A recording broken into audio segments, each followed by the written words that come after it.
प्यारे विद्यार्थियों, अपने जनजातियों का एक टॉपिक लिया था चैप्टर के अंदर है, और उसमें एक अपन ने एस्किमो जनजाति पढ़ी, दूसरे नंबर पर अपन ने बुशमैन जनजाति पढ़ी, तीसरे नंबर पर अपन ने भील जनजाति पढ़ी।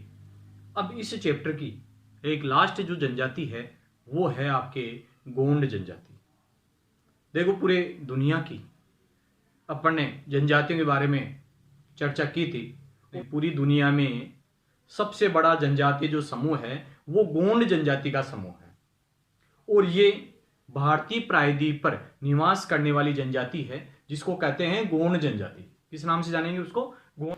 ये भारत के मैप में गोंड जनजाति का निवास क्षेत्र बताया गया है। ये रेड पेन से निशान किया हुआ है, वो क्षेत्र गोंड जनजाति का निवास क्षेत्र गोंड जनजाति के नाम से जाना जाएगा, जिसमें ये कहा गया है कि भाई गोंड जो शब्द है उसकी उत्पत्ति खोंडा से हुई है, जिसका शाब्दिक अर्थ होता है पहाड़ी।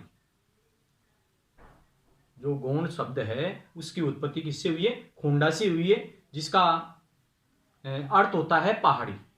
अर्थात पहाड़ी क्षेत्रों में निवास करने वाली जो जनजाति है वो गोंड जनजाति है। और गोंड अपने आप में क्या है? कोयटूर या कोल भी कहते हैं। अपने आप को कोयटूर या कोल के नाम से भी ये जानते हैं।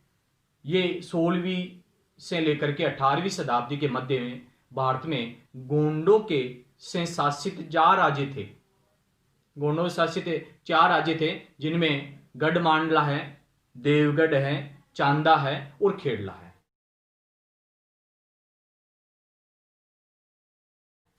गढ़मांडला, देवगढ़, चांदा व खेड़ला, ये 4 जगह क्या है इनका साम्राज्य था, और 4 जगह ये अपना शासन चलाते थे। और लेकिन इसके बाद में मुगल व 1940 में मराठों के प्रभुत्व के बाद में ये कमजोर स्थिति में आ गए थे, अपने हाशिए की स्थिति में आ गए थे। और वर्तमान में ये जो दुर्गम है, पहाड़ी वाले जो क्षेत्र हैं, वहां तक ये सीमित रह गए हैं। वर्तमान स्थिति में ये जो है वो कहाँ रह गए? दुर्गम और पहाड़ी क्षेत्रों में केवल निवास करने लगे हैं। इसके अलावा ये लुप्त प्राय से होने लगे हैं वैसे वास्तविकता में।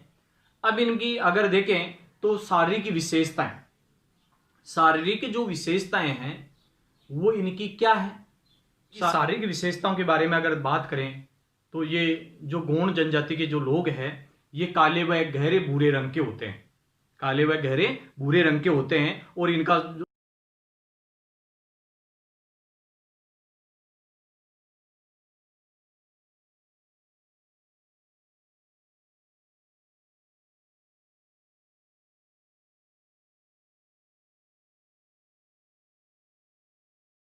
जो शरीर होता है ये सुडोल होता है, लेकिन अंग प्राय बेडोल होता है। इतना अच्छा सुंदर नहीं होता है, अंग प्राय बेडोल होता है। और शरीर होता है ये सुडोल होता है, अच्छा मजबूत भी होता है। इसे बाल मोटे गहरे व घुंघराले होते हैं, और सिर गोल व चेहरा अंडाकार है।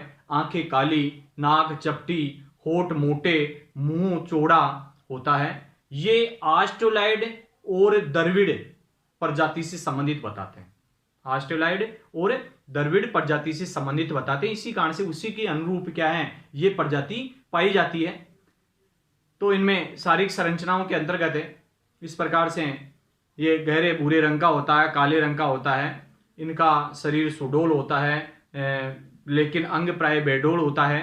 मोटे और गहरे घुंघराले बाल होते हैं, सिर गोल होता है, चेहरा अंडाकार होता है, आंखें काली होती है, नाक चपटी होती है, होठ मोटे, मुंह चौड़ा होता है। और ये ऑस्ट्रेलोइड व द्रविड़ प्रजाति से संबंधित बताते हैं। इसके बाद में इनका ये देखते हैं निवास क्षेत्र। इस जनजाति का जो निवास क्षेत्र है ये अपने भारत में मध्य प्रदेश है, छत्तीसगढ़ है, झारखंड है, तेलंगाना है, महाराष्ट्र है, उड़ीसा है, आसाम है। इन राज्यों में इनका निवास क्षेत्र बताते हैं।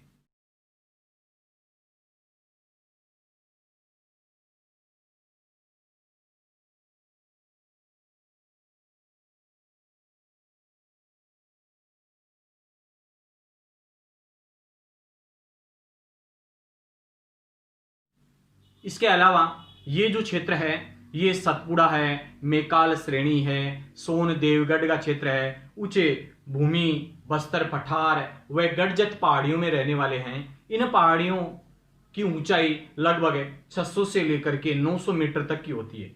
इन पहाड़ियों की ऊंचाई कितनी है? 600 से लेकर के 900 मीटर तक की होती है। इनके अंदर कौन कौन से पहाड़ियां हैं? इसमें सतपुड़ा है, मेकाल पहाड़ियां है, सोन देवगढ़ की पहाड़ियां हैं, बस्तर की पठार है, गडजत पहाड़ियां हैं। ये इन पहाड़ियों में ये निवास करते हैं। इसके अलावा यहां पर क्या है, कुछ नदियां निकलती है, तो उस क्षेत्र में भी ये घने जंगलों में निवास करते हैं। जैसे नर्मदा है, ताप्ती है, सोन है, गोदावरी है।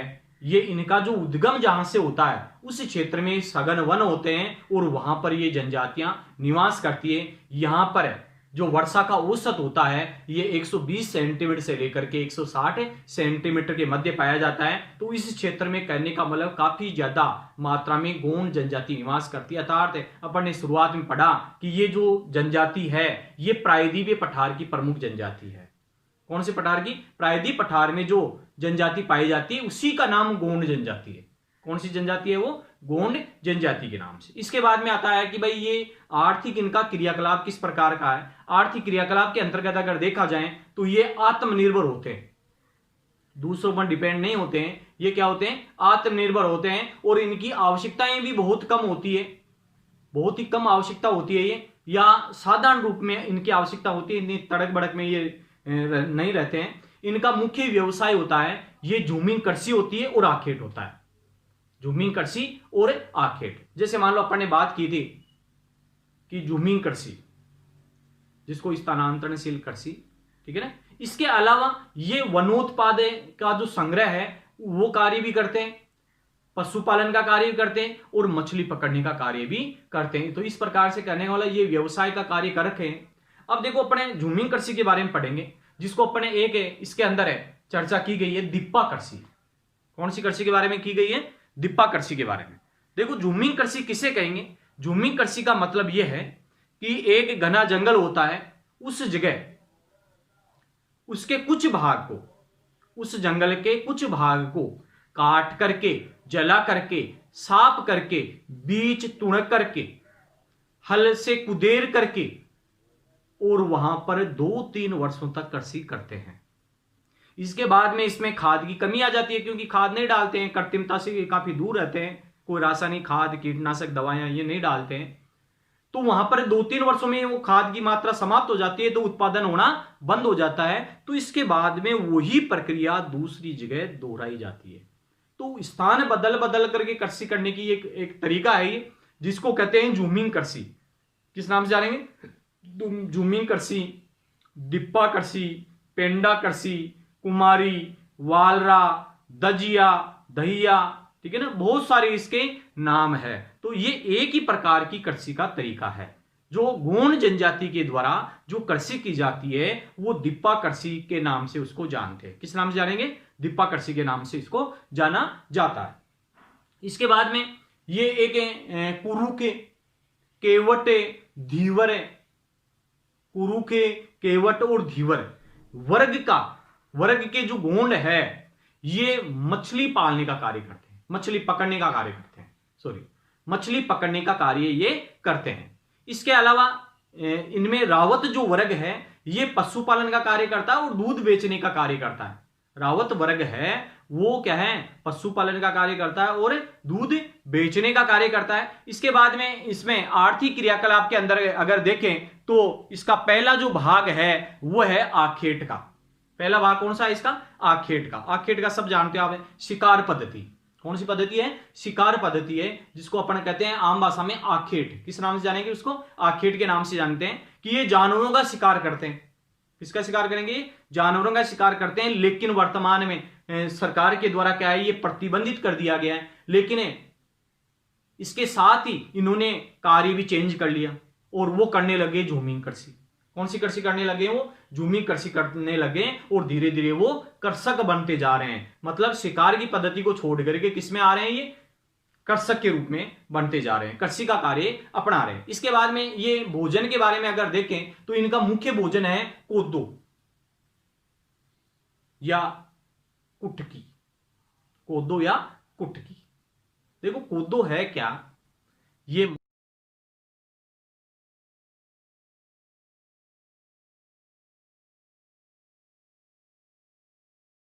ये मोटे अनाजों के अंतर्गत आता है।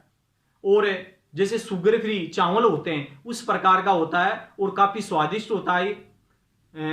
जहां पर बारिश कम होती है उस क्षेत्र में ये उगाई जाने वाली फसल है जिसका नाम है कोदो। क्या नाम है? कोदो। ये जैसे मध्य प्रदेश है, छत्तीसगढ़ का क्षेत्र है, उस तरफ ये ज्यादा उगाया जाता है। इसके अलावा ये ज्वार है, मोटे अनाज है, ये यहाँ के प्रमुख रूप में भोजन के रूप में काम में लेते हैं, जिन्हें पानी में उबाल करके झोल बना करके इनका या दलिया के रूप में दिन में 3 बार ये भोजन करते हैं। रात्रि में ये चावल पसंद करते हैं। रात्रि में क्या है, ये चावल भी पसंद करते हैं।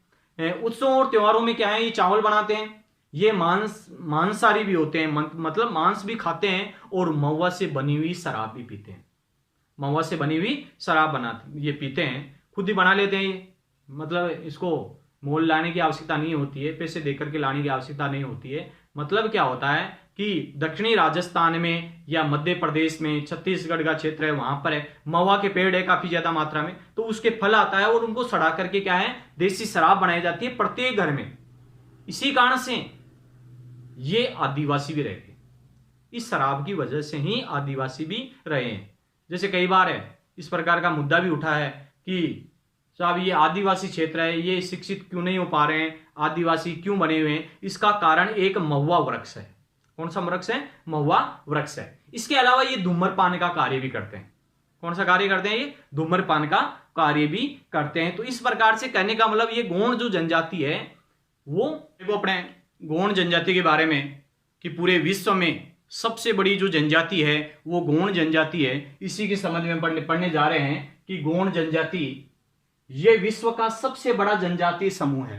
पूरी दुनिया का सबसे बड़ा अगर जनजातीय समूह है तो वो है गोंड जनजाति का। कौन सी जनजाति है? गोंड जनजाति है। ये भारतीय प्रायद्वीप पर निवास करने वाली जनजाति है जिसको गोंड कहते हैं। भारतीय प्रायद्वीप पर निवास करने वाली जो जनजाति है उसको किस नाम जानेंगे? गोंड जनजाति के नाम से जानते हैं। गोंड शब्द की उत्पत्ति खोंडा से हुई है जिसका अर्थ होता है पहाड़ी। किससे हुई है? इसकी उत्पत्ति खोंडा से हुई है जिसका अर्थ तो क्या होता है? पहाड़ी होता है। ये अपने आप को कोयटूर या कोल भी कहते हैं। अपने आप को कोयटूर या कोल के नाम से भी ये जाना जाता है। 16वीं से 18वीं शताब्दी के मध्य भारत में गोंडों से शासित 4 राज्य थे जिसका नाम है गढ़मांडला, देवगढ़, चांदा और खेड़ला। गढ़मांडला, देवगढ़, चांदा व खेड़ला, ये 4 राज्य थे जहां पर इनका साम्राज्य पाया जाता था।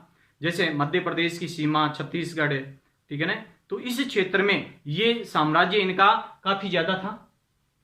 मुगलों में 1940 में मराठों के प्रभुत्व के बाद ये हाशिए पर चले गए थे। मराठों और मुगलों के प्रभुत्व के बाद में ये काफी कमजोर स्थिति में हो गए थे, कमजोर स्थिति में आ गए थे। वर्तमान में दुर्गम व पहाड़ी क्षेत्रों तक ये सीमित हो गए। वर्तमान में पहाड़ी और दुर्गम क्षेत्र थे उसी तक ये सीमित रह गए। इसके बाद में आगे नहीं बढ़ पाए। इसके बाद में आता है इनकी शारीरिक संरचना। शारीरिक संरचना है कि गोंड काले व गहरे भूरे रंग के होते हैं। काले व गहरे भूरे रंग के होते हैं। इनका शरीर सुडोल होता है लेकिन अंग प्राय बेडोल होते हैं। अंग प्राय कैसा होता है? बेडोल होता है। बाल मोटे गहरे व घुंघराले, सिर गोल, चेहरा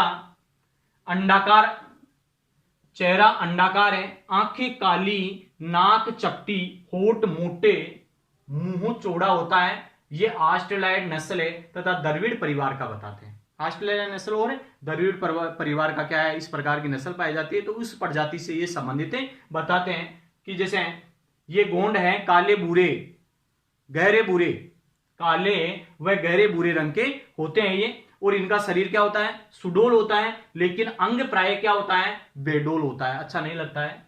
बाल मोटे होते हैं, गहरे व घुंघराले होते हैं, सिर गोल होता है, चेहरा अंडाकार होता है, आंखें काली होती है, नाक चपटी होती है, होठ मोटे होते हैं, मुंह चौड़ा होता है और ये ऑस्ट्रेलाइड नस्ल तथा द्रविड़ परिवार का बताते हैं। इसके बाद में इनका जो निवास क्षेत्र है, निवास क्षेत्र के बारे में पढ़ेंगे कि इनका निवास क्षेत्र है मध्य प्रदेश, छत्तीसगढ़, झारखंड, तेलंगाना, महाराष्ट्र, उड़ीसा व आसाम है। गोंड है सतपुड़ा मेकाल श्रेणी, सतपुड़ा पर्वत श्रेणी, मेकाल श्रेणी, सोन देवगढ़ श्रेणी, उच्च भूमि, बस्तर पठार व गडजत पहाड़ियों में रहते हैं। और इनकी ऊंचाई औसत रूप में कितनी है? 600 मीटर से लेकर के 900 मीटर तक की ऊंचाई वाली जो पहाड़ियां हैं उस क्षेत्र में ये निवास करते हैं। इन क्षेत्रों से नर्मदा है, ताप्ती है, सोन है, महानदी है, गोदावरी है, इनका उद्गम भी होता है। और ये क्षेत्र सघन वनों वाले हैं और यहां पर वर्षा 120 सेंटीमीटर से लेकर के 160 सेंटीमीटर तक होती है। उस क्षेत्र में ये निवास करते हैं। इसके बाद में आर्थिक क्रियाकलाप के अंतर्गत देखें तो ये जो जनजाति के लोग हैं वो आत्मनिर्भर होते हैं। इनकी आवश्यकताएं बहुत ही कम होती है, वह साधारण होती है। इनका मुख्य व्यवसाय होता है ये झूमिंग कृषि और आखेट। प्रमुख व्यवसाय क्या है इनका? झूमिंग कृषि और आखेट है। और कुछ लोग हैं वनोत्पाद संग्रहण, वनों से कुछ उत्पाद संग्रहण का कार्य कर लेते हैं, पशुपालन का कार्य कर लेते हैं और मछली पकड़ने का कार्य भी करते हैं। मतलब है आखेट है, झूमिंग कृषि है, उनके अलावा वनोत्पाद से प्राप्त है संग्रहण का कार्य करते हैं, पशुपालन का कार्य करते हैं और मछली पकड़ने का कार्य भी ये करते हैं। इसके बाद में इनका झूमिंग कृषि के बारे में डेफिनेशन जाने तो झूमिंग कृषि के बारे में आपको बता दिया कि घना जो जंगल होता है उसके कुछ भाग को काट करके, जला करके, साफ करके और वहां पर 2-3 वर्षों तक कृषि कर ली जाती है। वही प्रक्रिया दूसरी जगह दोहराई जाती है। बीज खेल लिए जाते हैं, हल से कुदेड़ दिया जाता है उस भूमि को, या पावड़े, दंतारी, ठीक है, उनसे ये कुदेड़ करके और वहां पर इस प्रकार की फसल उगाई जाती है। वहां पर 2-3 वर्षों के बाद में इसका स्थानांतरण कर दिया जाता है तो उसको क्या कहेंगे? अपने झूमिंग कृषि के नाम से जाना जाता। प्राय असम में इसको झूमिंग कृषि कहते हैं, अपने राजस्थान में इसको वालरा कृषि कहते हैं। किस नाम जानेंगे? वालरा। तो देखो इनमें दिप्पा कृषि झूमिंग कृषि का एक प्रकार है, इसको दिप्पा कृषि भी कहते हैं। इसमें पेड़ों को काट कर जला करें, साफ करें, उसमें पावड़े या हल से कुदेर कर बीज छिटक करें। 2-3 वर्षों तक ये खेती करते हैं। इसके बाद यही कृषि पद्धति दूसरे स्थान पर अपनाई जाती है। मतलब है स्थान बदल बदल करके ये कृषि करते हैं। कुरुख, केवट और धीवर ये वर्ग हैं गोंड जनजाति के। ये वर्ग के जो गोंड हैं ये मछुआ क्रम द्वारा जीवन यापन करते हैं, मतलब मछली पकड़ करके और वो कार्य करते हैं। इनमें रावत वर्ग है, ये पशु चारण का कार्य करता है और दूध बेचने का कार्य करता है। कौन सा वर्ग है? रावत वर्ग। इसके बाद में था आखेट का। पहला आखेट है, ये आर्थिक क्रियाकलाप के अंतर्गत है। ये जानवरों का शिकार करते हैं, लेकिन भारत में आखेट करना राज्य के नियमों के विरुद्ध है। इसके कारण से ये क्या है, धीरे धीरे क्या बन गए? अब कृषक बन गए, कृषि का कार्य करने लगे। अब आता है भोजन है। मुख्य रूप से भोजन क्या है? देखो इनका मुख्य भोजन है कोदो। कोदो बताया आपको, मोटे अनाजों के अंतर्गत आता है और ये मध्य प्रदेश, छत्तीसगढ़ वाले क्षेत्र में उगाया जाता है। ये कम वर्षा वाले क्षेत्र में अधिक फसल लेने का ये कार्य किया जाता है, कोदो। ठीक है ना, ये जो शुगर फ्री चावल होते हैं उस प्रकार का मोटे दानों वाला अनाज है। जवार है और उनकी कुटकी मोटे अनाज होते हैं जिन्हें पानी में उबाल करके झोल या राबड़ी के रूप में दिन में 3 बार खाया जाता है। दिन में कितनी बार? 3 बार खाते हैं ये। उत्सवों त्योहारों पर क्या बनाते हैं? ये चावल बनाते हैं, मांस भी खाते हैं और महुआ से बनी हुई शराब का सेवन भी करते हैं और धूम्रपान भी ये करते हैं। तो इस प्रकार से कहने वाला गोंड जो जनजाति है उसमें क्या है? भोजन है, आखेट है, जो आर्थिक क्रियाकलाप के प्रमुख अंग है, उसके बारे में पढ़ने पड़ा। नेक्स्ट